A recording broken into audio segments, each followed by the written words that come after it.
Driving into Stalingrad, the Germans seemed invincible, smashing every force that opposed them.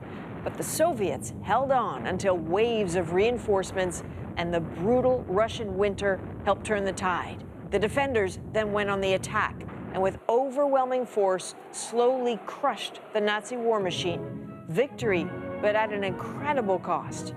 The Soviet losses at Stalingrad were staggering. Over 478,000 troops killed from one battle. To give you a sense of scale, the total number of Canadian combat deaths from all major wars this country has ever participated in is just over 117,000.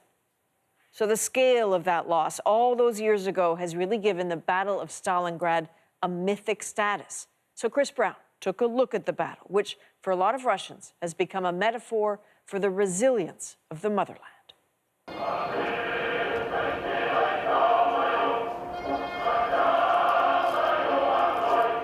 With her sword raised and mouth open in a scream, the Motherland Call statue is Russia's most powerful symbol of sacrifice, towering more than 20 stories over the battlefield of Stalingrad. She is showing to the west to Berlin, and by her sword she is calling, "Let's go, come on."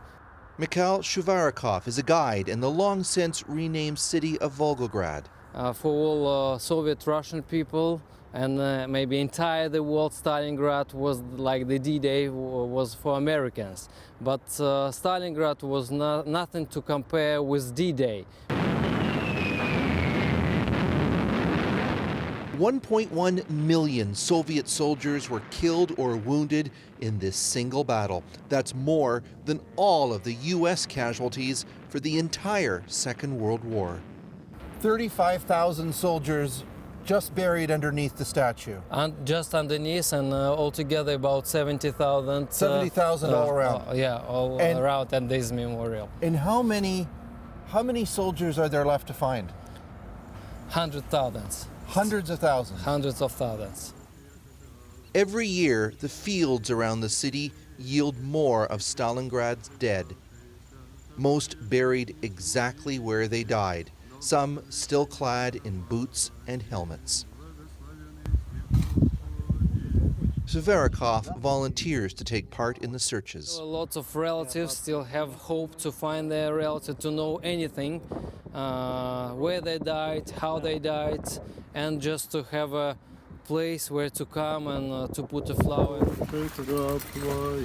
This past summer, his team uncovered an astonishing 500 bodies. When you see the bodies laid out on the field, what is that like? It is moving, yeah. Just you hold your breath and thinking what they did. Most will never be identified. At the end of the summer, the remains are laid out with a burning flame next to each body and reburied. Another volunteer, Andrei Oreshkin, keeps a collection of items that might link a soldier to a living family member if anyone comes searching. He says the 42-year-old soldier wrote to his wife that he wanted to return home so desperately he stuck two helmets together, hoping in vain that would stop a bullet. Oreshkin says the Soviet Union long downplayed the extent of the casualties at Stalingrad, so decades that could have been spent searching were lost. In another 80 years, he says, we will still be finding the dead of Stalingrad. Of the soldiers who are actually there, but a handful remain. Anatoly Kozlov, now just shy of his 97th birthday, is a former tank commander. He now speaks not of the death he witnessed, but of patriotism.